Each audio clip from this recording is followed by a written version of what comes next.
3 weeks ago, my brother changed the locks on the apartment I own, moved in with his 3 kids, and turned my bedroom into what he kept calling his studio. When I came home early and stood in my own doorway, he looked me up and down and told me, "This place suits me and my kids better than you." Behind him, my mother nodded along. "You're single, Ramona. You don't need something this big."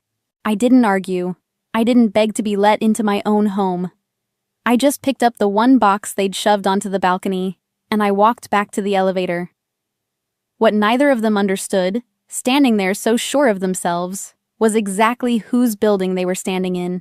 Before I go any further, if your chest just tightened the way mine did in that hallway, take 1 second to like this video and subscribe. And tell me in the comments where you're listening from, and what time it is there right now. I always want to know who's sitting with me while I tell this. I'm Ramona Sanchez, 36. This is the story of the home my family decided I didn't deserve, and the hour it took for them to learn how wrong they were. To understand any of it, we have to go back 6 years, to the first time my mother taught me to hide the things I love. People who meet me now assume I've always been the calm one, the one who doesn't raise her voice, who lets the long silences sit, who waits. They're right about the calm. They're wrong about where it came from. I learned to be quiet the way some kids learn to swim, because someone kept letting go of me in deep water, and eventually I stopped expecting a hand. There's a photograph my mother keeps on the mantle of her house in the Denver suburbs. 3 kids on a porch step. My brother Aaron is in the center, grinning, arms thrown wide like the whole frame belongs to him. I'm off to the right edge, half in shadow, leaning out of the shot as if the camera had already decided I was optional. Nobody arranged us that way. We just fell into the positions we always held. Aaron at the heart of everything. Me at the margin, present and unnecessary. By the time I was old enough to notice, the pattern had already hardened into the shape of our family. When Aaron wanted the bigger room, he got the bigger room. When Aaron's grades slipped, my parents hired a tutor. When mine slipped, my mother told me she expected better, because I was the one who could handle expectations. That was the trick of it, you understand. The neglect always arrived wrapped as a compliment. "You're so independent," she'd say, while she drove Aaron to practice and left me to find my own way home. "You're the strong one," she'd say, every time being strong meant going without. I want to be fair to her, because the version of this story where she's a cartoon villain isn't the true one, and the true one is worse. My mother, Vivian, is charming. She runs the silent auction at her church's fundraiser every spring. People in that world adore her. They send her thank you notes. She has a way of making a stranger feel like the most important person in the room, and she saved exactly none of that warmth for the daughter who would have lived on it. Aaron grew into the role she built for him. 42 now, 2 years older than the gap between us ever felt. For most of his adult life, he's been launching something. A clothing line, a podcast network, a content studio, each one announced with total certainty and abandoned the moment it required patience. And every time one collapsed, there was a soft place waiting for him to land. There always had been. The family money, what little of it there was, flowed downhill toward Aaron the way water does. Nobody questioned it. Questioning it was my job, and I'd been trained out of the habit before I could read, so I did the only thing that ever felt like mine. I built things that couldn't be argued with. I went into architecture. I liked that a wall either held weight or it didn't. I liked that a beam couldn't be flattered into doing more than it was rated for. There's an honesty in load and stress and span that I never found at my mother's dinner table, and I poured myself into it. A drawing never told me I was being dramatic. A column never reminded me how strong I was while it leaned on me. The work asked only one question, the same question every time. Will it hold? And that was a question I could answer with my whole heart, because I had spent my entire childhood learning how to hold. By 30, I was good. By 33, I was leading projects. The drawings didn't care that I was the one who left the room when voices rose. They only cared whether the math was right. And the math, for me, was always right. I checked it the way other people pray. That was the life I made for myself. Quiet, exact, and entirely separate from the people who shared my last name. I told myself the separation was protection. For a long time, I even believed the distance was my choice. It took me years to understand that I hadn't chosen the distance at all. I'd been pushed into it, one small surrender at a time, until standing alone felt like the only floor that wouldn't give way beneath me. I didn't know, the afternoon I flew home early from a work trip, that I was about to find out exactly how little that floor had ever belonged to me. Before I tell you about Daniel, I want to give you one scene from before, so you understand the soil all of this grew out of. I was 16. I'd spent 2 months and every dollar from a summer job building a scale model of a cathedral for a regional design competition. Balsa wood, hand cut. The kind of obsessive thing a quiet kid pours herself into when she's learned that attention has to be manufactured rather than given. I won. First place, a small scholarship, my name in the local paper. I came home holding the certificate like it was made of glass. My mother was on the kitchen phone when I walked in. She glanced at the paper, said, "That's nice, honey," and turned back to her call, which, I gathered, was about Aaron. He'd been cut from a community theater production that week, and the crisis of his disappointment had swallowed the whole house. By dinner, the conversation was entirely about how to get him a second audition somewhere else. My certificate sat on the counter under a stack of mail. Nobody moved it. Nobody asked to see the model. I didn't make a scene. I'd already learned by 16 that making a scene only confirmed I was the difficult one. I carried the certificate up to my room and put it in a drawer, and I understood, in the clear, cold way you understand things at that age, that achievement would never buy me a seat at the center of that table. Only need could do that, and need was Aaron's territory. He had the franchise on it, so I stopped competing for the center. I simply got very, very good at the thing that had no audience. To explain why I never saw the rest of it coming, though, I have to tell you about Daniel. This was 6 years ago, the spring I turned 31. I'd been seeing him for almost a year, and for the first time in my adult life, I'd let someone all the way in. He was a structural engineer, which my family found hilarious, 2 people who talked about cantilevers on dates.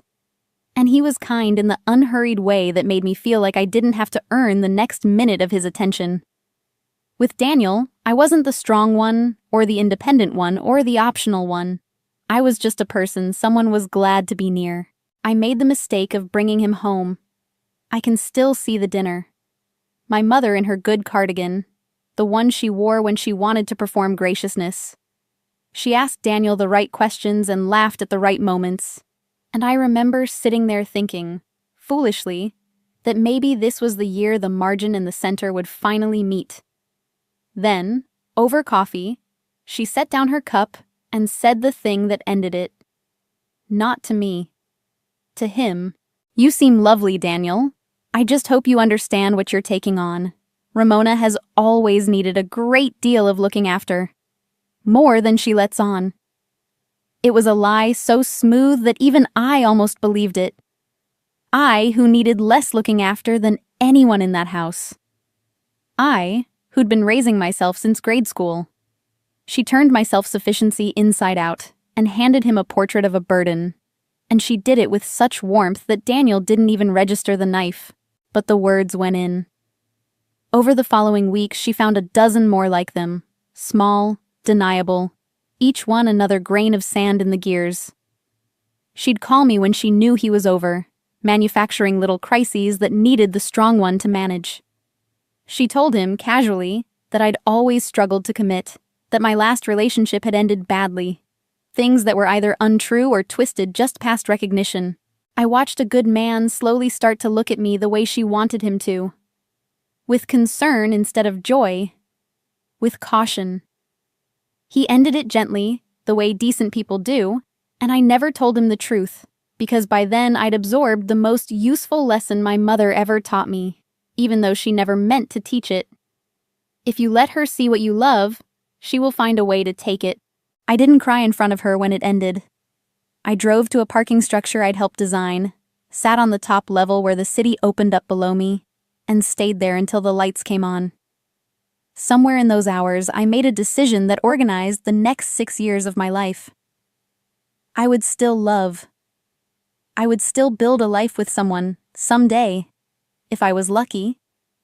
But I would never again hand my mother the blueprint. Whatever I treasured most, she would be the last to know it exists. When I tell people that part now, some of them think it sounds extreme. Cutting your mother out of the most important news of your life. And maybe it is. But you weren't at that dinner table. You didn't watch her smile while she dismantled the best thing that had happened to you, and call it concern. So I learned to hide what I loved. And for 6 years, hiding kept me safe. What I never imagined was that the very habit I'd built to protect myself would one day be the thing that handed my family the keys. I threw the next 2 years into the biggest project of my career. It was a residential building in a part of Denver that was changing fast. A slim, elegant tower the developer wanted to be the best address on the block. I was named lead architect, not a contributor. The one whose name went on the drawings, whose decisions held. For 2 years, I lived inside that building before it existed. I knew where the morning light would fall in every unit. I knew which walls carried the load and which were free. I argued for the wider windows on the 9th floor, and I won. And when the glass finally went in and the light came through exactly as I'd promised it would, I stood in that empty room and felt something I hadn't felt in a long time. Ownership. Not the legal kind. Not yet. The deeper kind. This place was mine because I had imagined it into being. The developer was a man named Everett Hale. I'd love to tell you it was lightning the moment we met, but the truth is slower and better than that. For the first year, he was simply the client who actually read my drawings, who pushed back on the right things and conceded on the rest, who never once in a meeting explained my own building to me the way men so often had. He treated my competence as a fact rather than a surprise. After a lifetime of being told how strong I was by people who used it as an excuse to lean, being treated as merely capable felt like being handed something I'd been owed for 30 years. Somewhere between the framing and the final inspection, the client became the man I was in love with. Everett knew about my family in outline. He knew I kept them at a distance, and he never pressed for the reasons, which was its own kind of gift. When the building was finished, there was a clause in my contract I'd negotiated quietly 2 years earlier. A sweat equity stake, plus the right to purchase one of the units at cost. I chose the 9th floor, the unit with the windows I'd fought for. I signed the paperwork in Gloria Vance's office, my real estate attorney, a woman who reads contracts the way I read load diagrams, and the deed went into my name alone. The home was legally, completely, unarguably mine. Before any of what came later, that part was already settled in black ink. A year ago, Everett asked me to marry him. He didn't make it a spectacle. We were on the 9th floor, in the unit that was already mine, and the evening light was doing the thing I'd designed it to do. And he just asked, quietly, the way he asks everything that matters. I said yes before he'd finished the sentence. We did it at the Denver City and County building on an ordinary Tuesday. 2 witnesses we'd known for years. No announcement. No party. I wore a dress I bought that morning. He wore the tie I'd given him for his birthday. There was a moment, standing in front of the clerk with my hand in his, when I felt the absence of my family like a draft from a door left open somewhere in the building. No mother in a good cardigan. No brother. No one from the people who'd raised me. And then I realized the absence wasn't grief. It was relief. For the first time, I was building something they couldn't get their hands into. The quiet of that courthouse wasn't lonely. It was safe. I didn't tell my mother. I didn't tell Aaron. I didn't tell anyone in my family that I'd built a marriage as carefully and quietly as I'd built that tower. You already know why. The last time I let her see what I loved, she took it apart over coffee. I wasn't going to give her the chance again. So I had a husband no one in my family knew about, and a home with my name on the deed that they assumed was just some apartment I rented, and a life that was finally fully mine. What I didn't know was that my silence, the thing I'd built to protect myself, was about to become the exact thing that let them walk straight in. The trip that started all of it came up fast, and it came up strange. It was the end of August. I was deep in a new project when my managing partner called me into his office and told me the client on a development down in Phoenix had specifically requested me for the on-site oversight. 3 weeks, minimum. Maybe a month. He seemed almost apologetic about how sudden it was. "They asked for you by name," he said, sliding the file across the desk. Reyes was very particular about it. The name meant nothing to me then. It would mean a great deal to me later. I didn't want to go. The timing was bad, and the request was odd. I wasn't the obvious choice for that job, and on-site oversight wasn't really my role anymore. But you don't say no when a client asks for you by name. Not at my level. And Everett was traveling for work himself that month, so there was nothing keeping me home. I packed for 3 weeks. I told the family group chat I'd be in Phoenix, which in hindsight was the only mistake I made. Aaron replied within the hour, unusually warm. "That's great, sis. Don't even worry about the place. Me and the kids can keep an eye on it while you're gone. Water your plants and everything." I almost said no. Something in it sat wrong with me. The eagerness of it. The way he volunteered before I'd asked. But arguing with Aaron had never once been worth what it cost. And the lesson of my whole childhood was to let the small things go. So I let it go. I told him there was a spare key with the building manager and went to Phoenix. The project closed faster than anyone predicted. A permitting issue we'd braced for resolved itself, and by the middle of September, the on-site work was simply done. I was free a week and a half early. I didn't call ahead. I wanted my own bed and my own quiet and the light coming through those 9th-floor windows in the morning, and I drove the long stretch back up from Phoenix imagining exactly that. I want you to hold on to how ordinary I felt, pulling into the parking garage of my own building. Tired. Happy to be home. Nothing in me braced for what the elevator was about to open onto. My key didn't work. I stood at my own door and turned a key I'd had cut myself, in a lock I had personally specified during construction, and it didn't turn. I checked the number on the door. 9. My 9. I tried again, slower, thinking the cylinder had jammed. Then the door opened from the inside, and a child I half recognized as my niece looked up at me and said, "Who are you?" Behind her, the apartment I had imagined into existence had been turned into something I didn't know. My furniture was gone or shoved aside. There were toys across the floor I'd chosen every board of. And down the hall, in the bedroom with the windows I'd fought 2 years to widen, I could see lights and stands and a microphone. My brother's voice carried out of it before I ever saw his face. "Who is it?" I stepped inside before anyone could stop me, and the wrongness of it hit me in pieces. The entry table I'd chosen, gone, replaced by a shoe rack. The framed drawing of the building that had hung by the door, taken down, leaning face in against the wall like something they meant to throw out. The whole place smelled of a household that wasn't mine.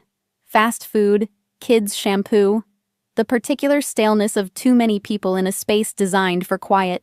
I walked toward the bedroom. My bedroom, the one with the windows. And in the doorway I stopped because it wasn't a bedroom anymore. My bed was gone. In its place stood a ring light, a backdrop stand, a desk crowded with a microphone and a monitor, cables taped across the floor I'd specified board by board. The light I'd fought 2 years to bring into that room was now just a thing bouncing off Aaron's green screen. On the balcony, through the wider glass, the glass that was the entire reason I'd chosen this unit, sat a single cardboard box. My things. Whatever they'd decided I got to keep, reduced to one box and set outside in the weather like a delivery nobody wanted to sign for.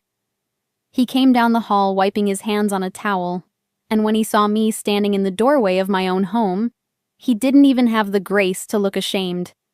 He looked annoyed, as if I were the interruption. "Ramona, you're back early."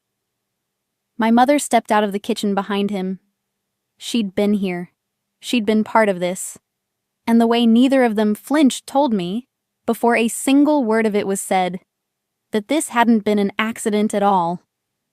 I didn't know yet how they'd gotten me out of town so cleanly. But I was about to. If you've ever come home and found that your own family had quietly decided your space belonged to them, tell me about it in the comments. I want to know I'm not the only one who stood in that doorway. I should tell you what I did in that doorway, because it's the part people find hardest to believe. Nothing.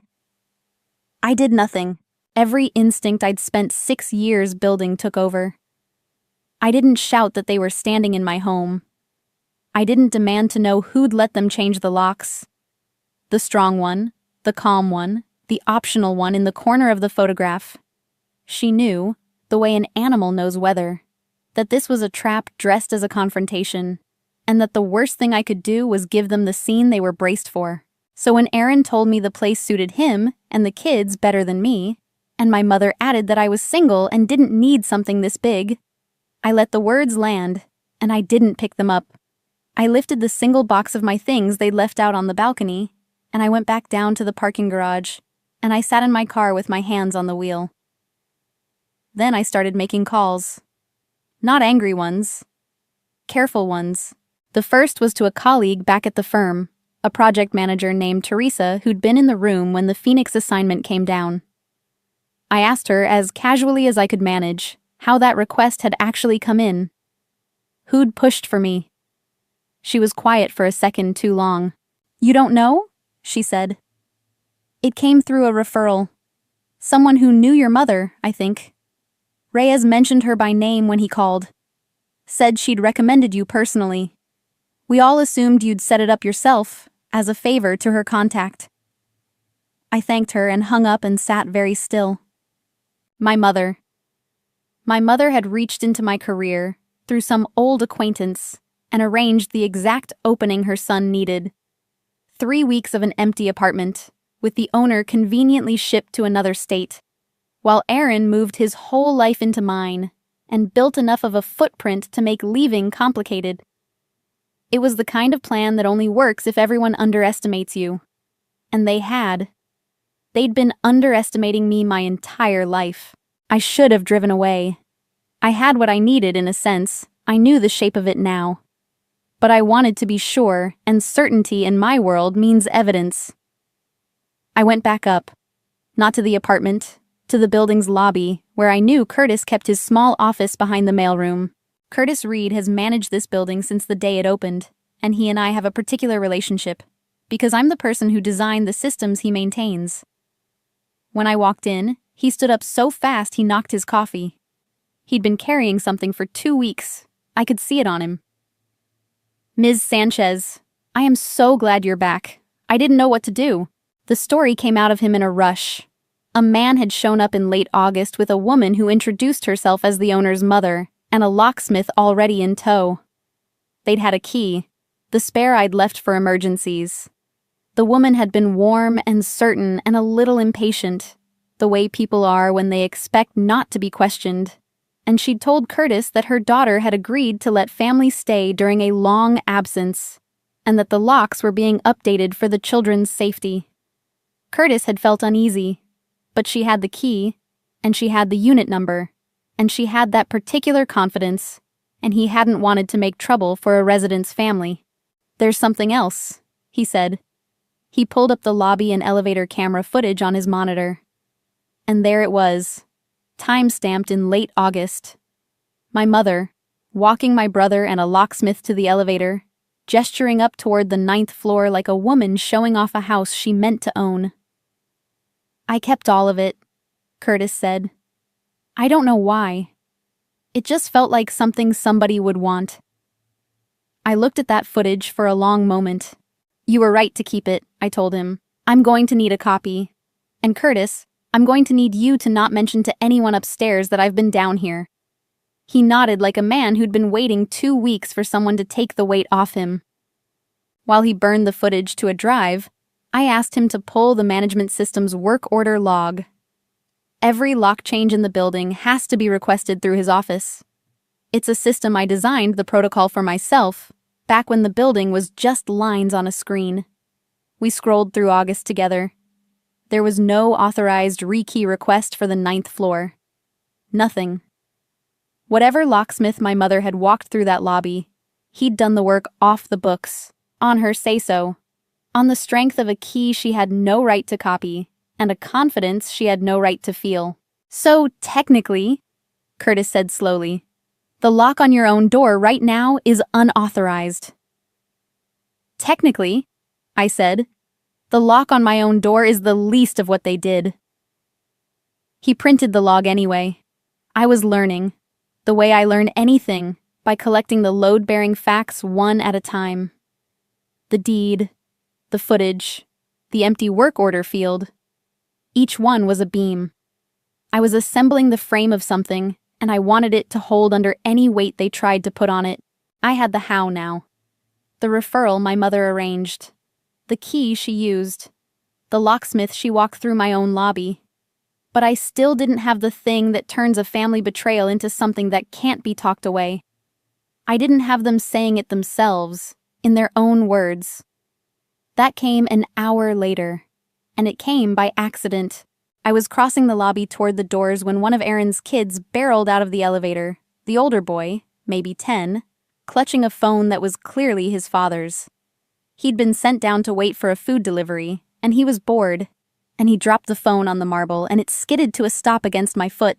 I picked it up to hand it back. The screen woke, and there on the lock screen was the top of a message thread my mother had sent to my brother that morning.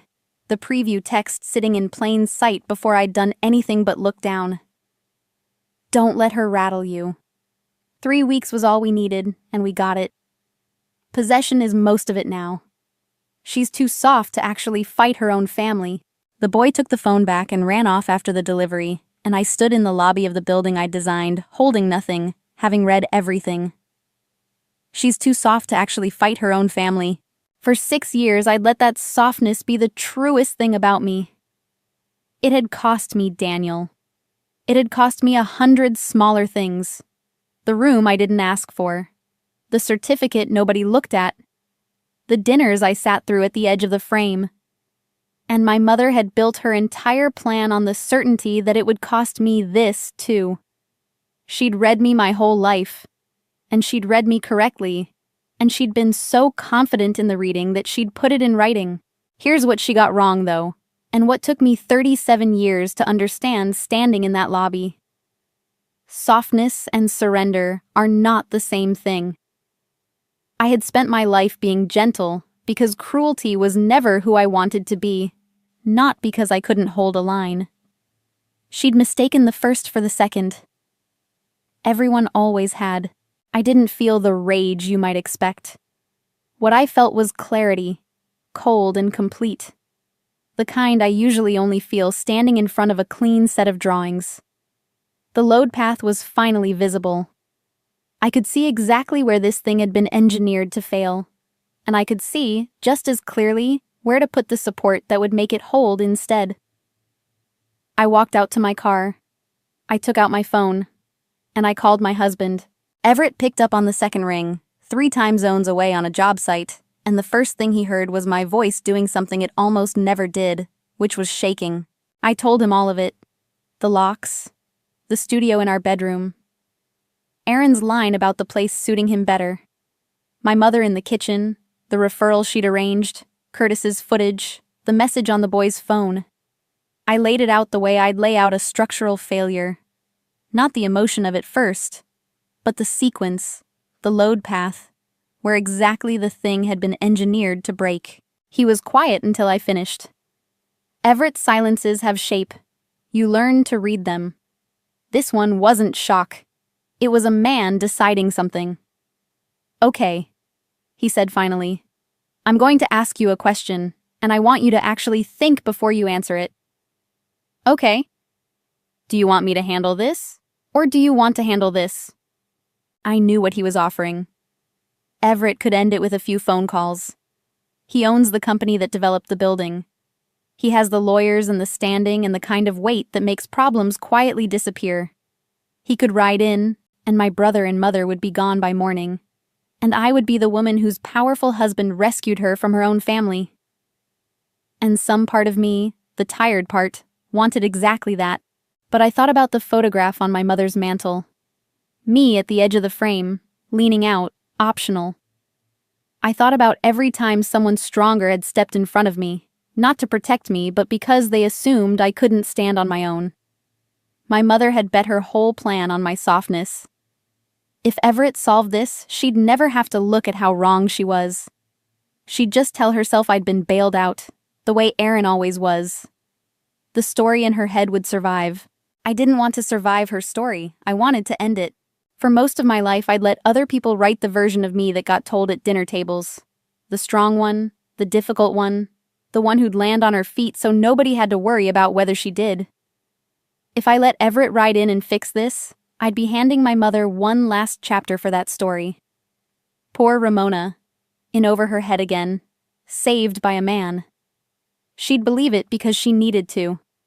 And I would spend the rest of my life knowing I'd had the chance to stand on my own floor and had stepped aside for someone stronger instead. I'd designed that floor. I knew exactly how much weight it could hold. It was time to find out if I did, too. I want to handle it, I said. This is my building. My name is on the deed, not yours. I designed every wall they're standing inside. I don't need to be rescued from my own home. I took a breath. But I want you there when it happens. Not in front of me. Beside me. I could hear him smile. There's the woman I married. There's one more thing, I said. My mother doesn't know who you are. To her, you're not my husband. You're... And I told him the part he'd half forgotten, the part that would matter most in about an hour. 2 years before any of this, at an industry event I hadn't attended, my mother had cornered a developer she'd heard was important and spent 20 minutes flattering him, angling for some connection she thought might be useful. She'd told the story afterward, proud of herself, and I'd recognized the description and the date, and said nothing, because by then I was already in love with him and already keeping him secret. The developer my mother had once fawned over, hoping he might be useful to her, was the man she did not know her daughter had married. Everett went very quiet on the other end of the line. She really doesn't know, he said. She has no idea. She thinks I came home single and got pushed out of an apartment I rent. Then I think, he said slowly, that you should let me ring the doorbell. We called Gloria next, on a 3-way line, and my attorney did what she always does, which is make the impossible sound procedural. The deed was clean and in my name. Aaron had no lease, no proof of payment, no legal claim of any kind. Under Colorado law, he was an unlawful occupant, and changing the locks on a property he didn't own only deepened the problem he was in. Gloria could have a formal notice drafted within the hour. Curtis's footage and the building records did the rest. You understand, Gloria said, that once I serve this, it becomes real. There's no soft version after this. Are you prepared for that with your family?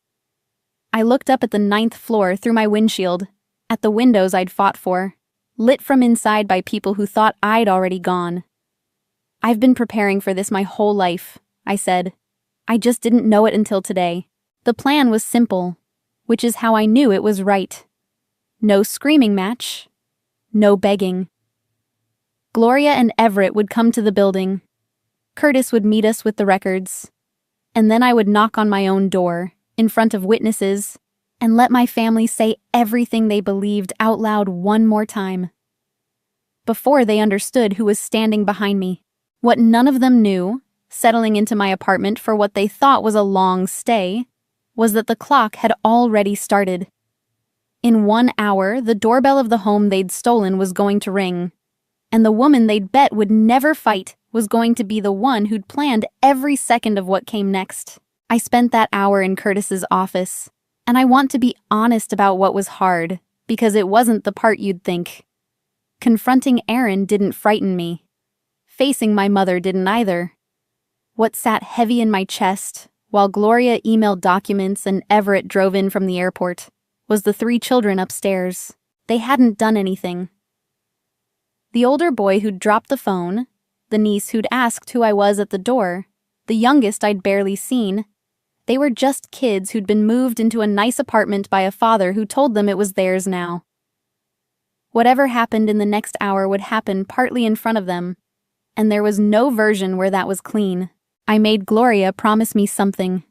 Whatever notice she served, it would give Aaron a real window to leave with the kids, not a sheriff at the door that night.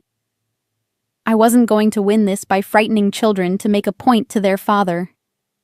Gloria looked at me over her glasses for a second, and something in her expression softened in a way I hadn't seen from her before.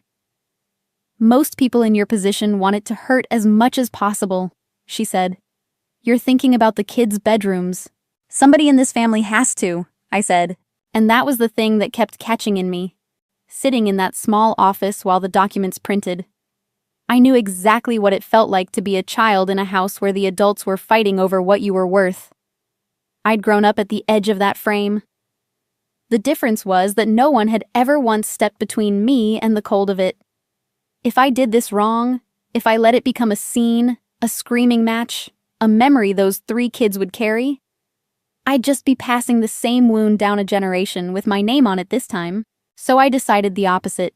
They would never hear me raise my voice. Whatever they remembered of this, it would not be their aunt frightening them. It would be, if I did it right, nothing at all. Just a few strange days, and then a new place, and someday, when they were old enough, the truth told gently by someone who'd refused to use them as leverage. Curtis pulled the documentation together with the quiet competence of a man who knew every wire and pipe in the building. The deed, certified.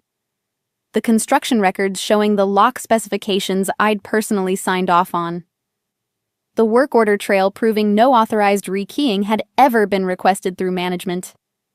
And the footage, my mother, the locksmith, the elevator, late August, time-stamped and undeniable. He laid the printouts in a folder, squared the edges, and handed it to me like he was handing me a tool I'd asked for. Everett arrived as the light was starting to go gold across the lobby. He came in still in his travel clothes, and he didn't make a performance of it. He just crossed the floor, took my hand, and looked at me the way he had at the city building on that ordinary Tuesday a year ago. "You're sure?" he said. Not a question, really. A door held open in case I wanted it. "I'm sure." Gloria checked her watch and slid the formal notice into a clean envelope. "Then we're ready when you are. You knock. I serve. Everett." She glanced at him, amused despite herself. "Everett is whoever your mother decides he is, right up until he isn't." We rode the elevator up together, the 4 of us, Curtis with his folder, Gloria with her envelope, Everett beside me with my hand still in his. I watched the floor numbers climb. 6, 7, 8. I had stood in this elevator 1,000 times, in the building I'd drawn before it had walls, and I had never once felt the way I felt watching that number tick toward 9. Not nervous, not even angry anymore. I felt like a load-bearing wall finally being asked to do the only thing it was ever built to do. The doors opened on my floor. The hallway I'd designed, the light fixtures I'd chosen, the carpet I'd specified for exactly this muffled hush. And at the end of it, the door to my home, with someone else's children's shoes lined up neatly outside it. I asked the others to wait around the corner, just out of sight. This first part I wanted to do alone. They needed to say it to my face one more time, fully, with no idea what stood 30 feet away. I walked to my own door. I raised my hand, and I knocked. Aaron opened it on the second knock, and his face did something almost comic when he saw me. That flicker of a man who thought a problem had left and finds it standing on his doorstep again. "Ramona." He leaned against the frame, settling in, blocking it with his body the way he'd blocked everything from me my whole life. "I thought we were done here. You really gonna make this a thing?" I just want to talk, I said. Out here. Not in front of the kids. That pleased him. He read it as weakness, which was exactly what I needed him to read. He pulled the door most of the way shut behind him and stepped into the hall. And a moment later, my mother slipped out too, because of course she did. She would never miss a chance to manage me. Sweetheart, she said in the church fundraiser voice. I know this feels hard, but you have to look at it sensibly. You're one person. Aaron has 3 children and nowhere stable to put them. It just makes more sense this way. It's my apartment, I said. Quiet. Flat. A fact, not a plea. Aaron actually laughed. Come on, it's an apartment. You rent it like everybody rents. And honestly, he looked around the hallway, at the building, with the lazy confidence of a man who had never once in his life been told no and meant it. This place suits me and my kids way better than it ever suited you. You're never even here. You're married to your job. I'm never here, I repeated. You're single, Ramona. My mother again, gentle as a blade. You don't need something this big. You never did. We've talked about this. You're the strong one. You'll land on your feet, you always do. Let your brother have something for once. There it was. The whole architecture of my childhood, spoken aloud in a hallway I had designed. The strong one, the independent one, the one who doesn't need. 30 years of being talked out of my own life, delivered one more time, with total confidence, by 2 people who had no idea the floor had already shifted beneath them. Aaron's voice had carried, the way it always does when he thinks he's winning. Down the hall, a door opened. My neighbor in the corner unit, an older woman named Patrice who'd lived there since the building opened, who'd once told me at the mailboxes that the morning light in her kitchen made her happy every single day, never knowing she was thanking the woman who'd put the windows there, stepped halfway into the hall, a dish towel in her hands, drawn by the noise. Across from her, a younger man I knew only by sight cracked his door and didn't close it. Aaron noticed them, and instead of lowering his voice, raised it. He'd always played to a room. What? It's a family thing, he announced, half to me, half to the hallway. She's being dramatic about an apartment. I let it sit. I let the silence stretch until even Aaron started to fidget in it. Okay, I said at last. I understand. My mother's shoulders dropped in relief. She thought she'd won. She reached out and touched my arm, warm again now that I'd folded. I knew you'd see it. You've always been the reasonable one. There's just one thing I need to do first, I said, and I stepped back from the door. Give me an hour. Then we'll settle it for good. Aaron shrugged, already turning back inside, the matter closed in his mind. Whatever you need, sis. I went down in the elevator. I sat with Everett and Gloria and Curtis in the lobby, and I told them every word that had been said upstairs, and Gloria wrote some of it down, and Everett's jaw got tighter with each line, but I was calm. I'd needed them to say it fully, on the record of my own memory and Gloria's notes, with no witnesses they'd have softened it for. Now they had. Now there was nothing left to do but let the hour run out. We waited. I watched the minute hand, and when the hour was up, the 4 of us rode back up to the 9th floor, and this time nobody waited around the corner. This time we all walked to the door together, and I reached past my own family's stolen threshold and pressed the bell. It wasn't over. They thought I'd come back to surrender. What was about to happen on the other side of that door was the opposite of surrender, and it was going to take all of about 90 seconds. My mother answered the door. She had it half open before she'd even looked up, expecting me alone, expecting the reasonable daughter come back to sign herself out of her own home. Ramona, good, I was just telling Aaron. Then she saw that I wasn't alone, and the words stopped in her throat.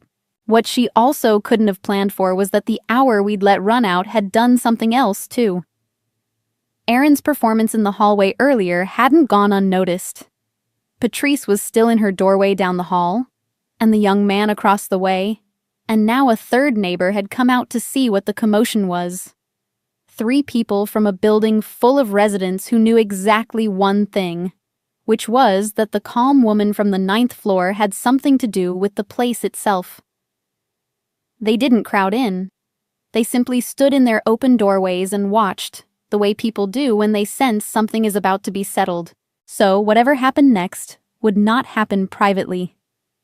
My mother had built her entire plan around my softness and my silence, and now she was going to lose it in front of an audience, the one condition she'd spent her whole charming life avoiding. "This is my attorney, Gloria Vance," I said. "You've met Curtis, the building manager. I think you remember walking him past in August with a locksmith." I watched that line go into her like cold water. "And this is Everett." My mother's eyes moved to the man beside me, and I watched her face do the thing I had waited an hour, and in a deeper way 6 years, to see. Recognition. Not of a son-in-law. Of a developer she'd once spent 20 minutes flattering at an event. A man she'd bragged about cornering. A man she had filed away as important and useful. Her mouth opened on a social smile, the reflex of a woman who'd talked her way out of everything her whole life. We've met, haven't we? It's so good to—" "We have," Everett said. Pleasant, unhurried. "You were very complimentary. You didn't know who I was, though." He let that hang for exactly 1 beat. "I'm Ramona's husband." The smile died on my mother's face. Behind her, Aaron had come into the entryway, drawn by the voices, and I saw the word husband hit him a half-second after it hit her. "That's—" My mother gave a small, disbelieving laugh, reaching for the version of reality she'd walked in with. "Ramona isn't married. Don't be ridiculous, she'd have told us. She's single. She lives alone. She rents this little—" "She owns it," Gloria said. She said it without drama, the way she says everything. And she opened the folder Curtis had squared so carefully and held the first page out where both of them could see it. "This is the recorded deed for this unit. Sole owner, Ramona Sanchez. It has been in her name since the building was completed. There is no landlord. There is no lease. There never was." Aaron's face had gone the gray of wet cement. "That's not—" "She's a tenant," she said. "I never said that," I told him quietly. "You assumed it. You all did. For 30 years it's been easier to assume things about me than to look. This is a misunderstanding." My mother's voice climbed, the church warmth gone, something harder underneath it now. "We're family. Family stays with family. We had every right." "You had a key I left for emergencies," I said. "You used it to bring a locksmith into a home you don't own and change the locks while I was in another state. A trip," I added, "that you arranged, through Mr. Reyes, who you called personally." That stopped her. I saw it land. I saw her understand, all at once, exactly how much I knew. And then Aaron, God help him, did the thing my family always does. The thing the whole plan had depended on me being too soft to expose. He overplayed it. He couldn't help himself. "Okay, fine. Yeah, Mom called in a favor to get you out of town for a few weeks. So what?" The words came tumbling out, defensive and proud at once, in front of his lawyer, in front of his mother's developer, in front of the man he'd just learned was my husband. And, though he'd forgotten them entirely, in front of 3 neighbors standing in their open doorways. "We needed the place, and you weren't using it. You'd never have just given it to us. You're too—" He caught himself a half-beat too late. "We did what we had to do. Possessions 9/10. Everybody knows that. We figured by the time you got back, you'd just deal. Because that's what you do. You deal." The hallway went silent. Down the hall, Patrice's hand had risen to her chest. The young man across the way had stopped pretending he wasn't watching. There's a particular quiet that falls over people when they've just heard someone confess to something out loud, and that quiet filled the corridor I'd designed to hold exactly this kind of hush. My mother had closed her eyes. Everett said nothing. He didn't have to. Gloria simply made another small note. And Curtis, standing quietly to the side, looked at Aaron the way you look at a man who has just signed something he can't unsign. "Thank you, Aaron," I said. "That's the part I wanted them to hear from you, not from me." I took the next page from Gloria's folder myself and held it up so that not only my family, but the whole hallway could see it. It was a still from Curtis's footage. My mother, in late August, walking a locksmith toward the elevator, one hand raised toward the 9th floor, toward this exact door. My mother's hand flew to her mouth. She stood in the doorway of the home she'd been so certain she could give away, looking at the photograph of herself committing the thing she'd just been denying, in front of strangers, and she had no church voice left, no warm question, no gentle blade. For the first time in my life, I watched my mother run completely out of words. "Vivian," Patrice said from down the hall.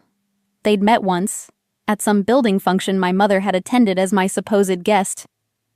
"Is this true? Did you change the locks on Ramona's own apartment?"